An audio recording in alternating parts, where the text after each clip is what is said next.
of the games you see on my channel quite a bit is the motorcycle combat racing game Road Rash. Whether it be one of the 8, 16, or 32-bit versions, I'm quite fond of all of them, and they typically rank high in my list of favorites. In fact, I have reviewed all of them in some form before, whether in dedicated videos or clip shows talking about the series at large. Road Rash on the 3DO falls into this category, but today I want to focus on just this version of the game, the timing of its release, the quality of the experience, and its lasting legacy. This game was a huge part of my early 32-bit experience, and I want to share with you just how important that was.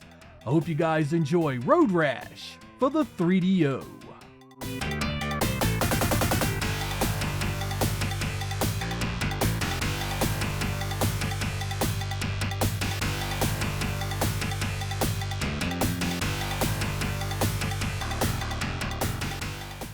Before we begin to discuss the game itself, we need to cover its release and what it meant for the 3DO platform. Panasonic released the 3DO in October of 1993, and software was scarce to say the least. In fact, at launch, the only thing you could play for months was the pack-in title Crash and Burn. We didn't start to see a regular flow of software here in North America until January 1994. 2+ months later. Once that software did start to flow, we finally saw what the 3DO could do. Total Eclipse was quite eye-catching with its textured mapped visuals. Escape from Monster Manor provided a first-person experience on a home console we had never seen before. And John Madden Football was a digitized glimpse at the future of sports video games. But as cool as these games had been at the time, none of them had been a true killer app for the 3DO platform. There was a measure of fun and quality to all of them, to be sure, but they also had the unmistakable feel of early software developed for a new architecture. Or to be less formal, they were all quite janky in one way or another. Sprinkled around these 3DO exclusives were a number of ports from other gaming devices. No matter where they originated, the 3DO conversions almost always fared well thanks to its technology. Night Trap and Sewer Shark were easily more pleasant experiences thanks to their far superior video quality. Out of This World was a winner thanks to the enhanced CD soundtrack, and Alone in the Dark brought home my first real survival horror experience relatively intact from its computer origins. Keep in mind that almost all this had happened in the first half of 1994, a flood of software that had yet to define the 3DO as a must-play device. But all of that was about to change in a very big way. It was in summer of 1994 that Electronic Arts released Road Rash for the 3DO in the United States, developed by Monkey Dough Productions. Electronic Arts had been a big supporter of the 3DO because of its prior association with Trip Hawkins, the man behind the 3DO business model, and it was clear they meant for this to be a major moment for the brand. Like the Sega Genesis games before it, it revolves around illegal street racing in the towns and back roads of sunny Northern California. These races are no rules, anything goes affairs where you win by any means necessary. There are 2 game modes for this. The first is Thrash mode, which is essentially the arcade mode for Road Rash 32-bit. It allows you to pick any level from all 5 difficulties and race at will. This mode throws everything at you and has by far the most aggressive AI no matter which level you play. The big game mode is the real meat of Road Rash 32-bit, however. This allows you to pick a personality to race as, each one with their own bike and starting money. Once that is done, you have the run of the pub, the restroom, and the bike shop. The restroom is essentially your options and save menu. There you can turn the music on and off, play the different music tracks, save and load your game, and switch between the game modes. The pub is where you talk to your fellow contestants or choose your next race. The bike shop houses the all-important upgrades you'll have access to once you start earning money. These range from cheap rat bikes all the way up to monster sports machines. You score money by winning races, $1,000 for the top spot on level 1, increasing $1,000 for each level above it. Win a few races and you'll own the top bike in no time. Be careful though, a faster bike isn't necessarily the better bike, as toughness and handling play a huge part as well. The last thing you want is a super fast bike that handles poorly and can't take a few wrecks. And these tracks desperately need something you can control well. While something like Napa Valley is a relatively easy time on you, the likes of the city and the Pacific Coast Highway can punish you with a ton of obstacles and even an insta-death wreck off the side of a cliff. As you win each race, you will qualify to move on to the next level. There are 5 levels in total, each one with faster bikes and longer tracks. As you race through the game's many locations, you have to worry about the police running you down. And once you're caught, you face the possibility of a fine, the loss of level progression, and even a game over if you run out of funds. You can also crash out of a race. Your bike has a damage bar, and once you deplete that bar, the race ends and you are responsible for the repairs. When you aren't racing, be sure to speak to the other riders. These bold personalities react to your racing style, and it's possible to make friends and enemies while you play.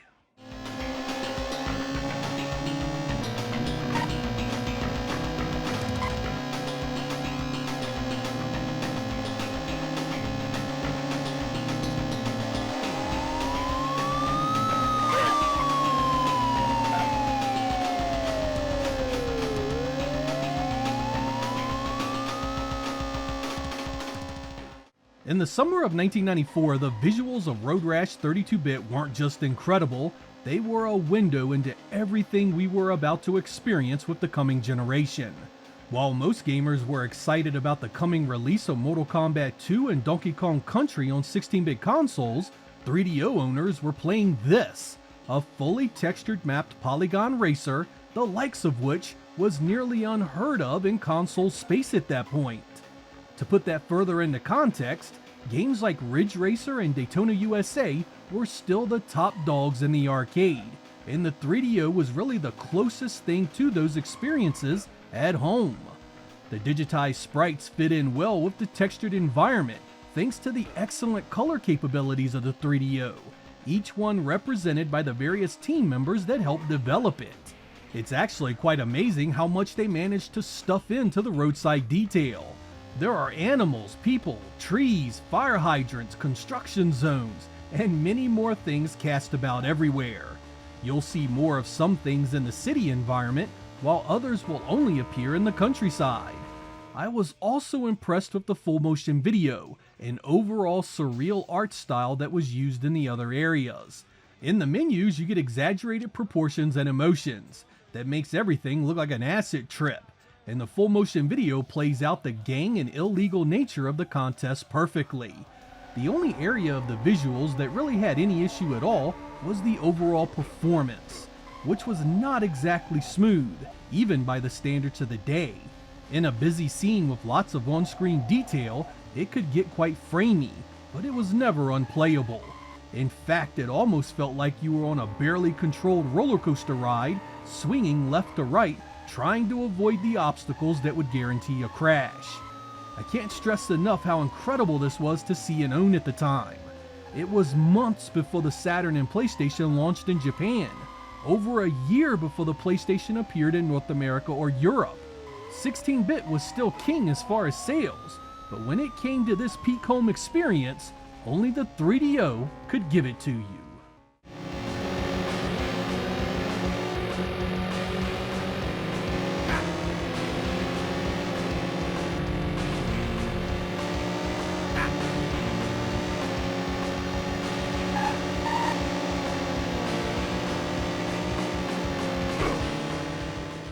Of all the ports that would follow Road Rash 32-bit on the 3DO, none of them sounded as good.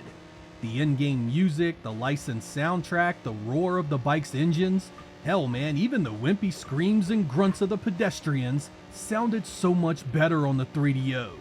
This game was loud, in your face, and it let you know you had a 500-pound missile between your legs every second you played it. The licensed soundtrack would only play during the menu selection, but it provided an atmosphere that you were legitimately part of a West Coast band of misfits doing very illegal things. It fit the game so well you missed it during the races, something that wouldn't be implemented until the Sega CD did it in its meager port. Unfortunately, the music is licensed and protected content, so I can't play it here.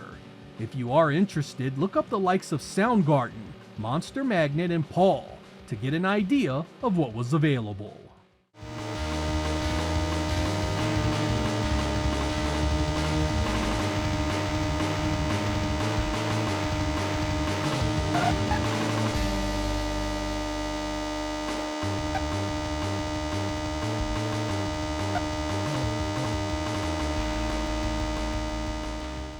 When looking at this sucker from a gameplay perspective, I can't name you a single racing game in 1994 that even came close at home. There was a visceral sense of fun here, a pureness that was so natural that you knew exactly what you were doing the second you picked up the control pad. Nobody needed to explain anything. You needed no instruction manual, no button configuration. It almost plays itself and you are simply along for the ride. Once you immerse yourself into this world, it's impossible to not want to spend more time in it. And the game makes sure to challenge you every step of the way. On the first 2 or 3 levels, the tracks are fun, if easy jaunts, to secure some funds and upgrade your ride. By the time you settle into the 4th and 5th levels, however, you face longer tracks, much more skilled AI, and a single wreck at an inopportune time can snatch a victory away from you without a moment's notice. Road Rash does have a multiplayer mode, and while you must take turns, it still keeps track of your in-game progression just like the single-player mode. In 2025, it's easy to dismiss the 3DO experience with Road Rash as nothing special. These games came out on other consoles, so why should anyone care about this one, especially on a platform so few people owned? Like many things in gaming, when you played something can make a world of difference. Road Rash would not appear on the Saturn or PlayStation until almost 2 years after the 3DO version. In the case of the PC version, it was more than 2 years after the fact. The funny thing is that even once games like Ridge Racer and Daytona USA were released at home, I was still enjoying Road Rash on the 3DO. Those games were fun in their own right, but this game was something else entirely, both in how it played and the atmosphere it created. It wasn't just an extension of the incredible work done on the Sega Genesis, it was a reinvention that added so much more.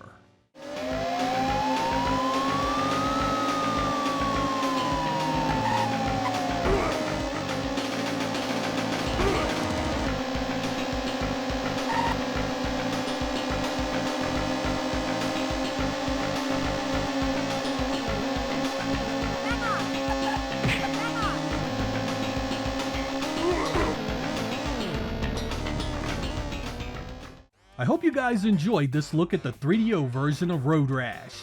I really wanted to impress on you the thrill of owning this at the time of its release.